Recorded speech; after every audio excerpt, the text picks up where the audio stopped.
السلام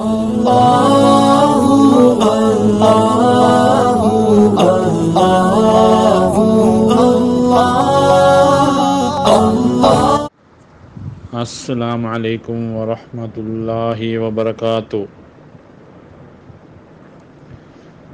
اصلاح ملک سے اصلاح نفس پہلے ہے، مقدم ہے، ضروری ہے۔ اقیموا الصلاۃ وآتوا الزکوٰۃ، اللہ تعالیٰ نے پہلے نماز اور زکوٰۃ کے احکام کو بیان فرمایا جو اصلاح نفس کا سبب ہیں۔ اس کے بعد جہاد کا حکم دیا جو اصلاح ملک کا سبب ہے۔ اس کے ذریعے ظلم و ستم کو مٹایا جاتا ہے، ملک میں امن و امان قائم ہوتا ہے۔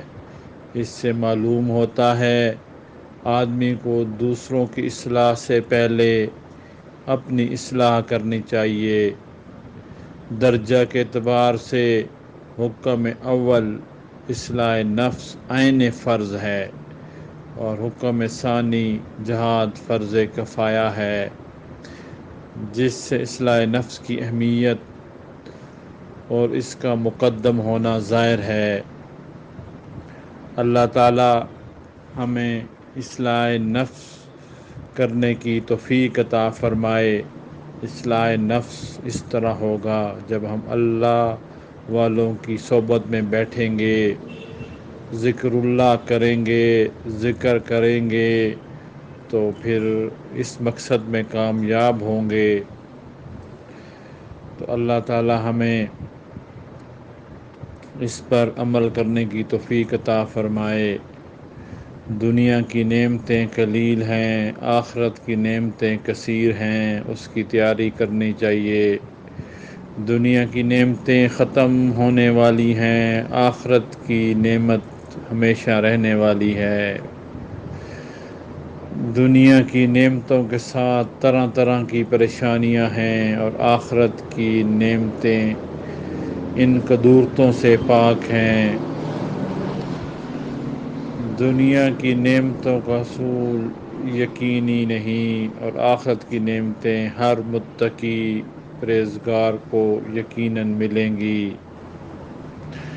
تو اس لیے ہمیں آخرت کی تیاری کرنی چاہیے، اصلاح نفس کو مقدم رکھنا چاہیے۔ اصلاح نفس اللہ کے ذکر سے ہوگی، اللہ والوں سے ہوگی۔ یہی گزارش ہے آپ لوگوں سے، بار بار ذکر اللہ کی طرف آئیں۔ ہم یہی گزارش بار بار کرتے رہیں گے اور اللہ تعالیٰ آپ کو اس طرف ضرور لائے گا۔ اللہ تعالیٰ آپ کے سارے معاملات میں آسانیاں کرے، اللہ تعالیٰ آپ کے سارے معاملات میں رحم فرمائے۔ تو بہت دعائیں آپ لوگوں کے لیے، اور ایک بار پھر گزارش ہے کہ ذکر اللہ کی طرف آئیں، اللہ کا ذکر کریں۔ اللہ کے ذکر میں بڑی برکتیں ہیں۔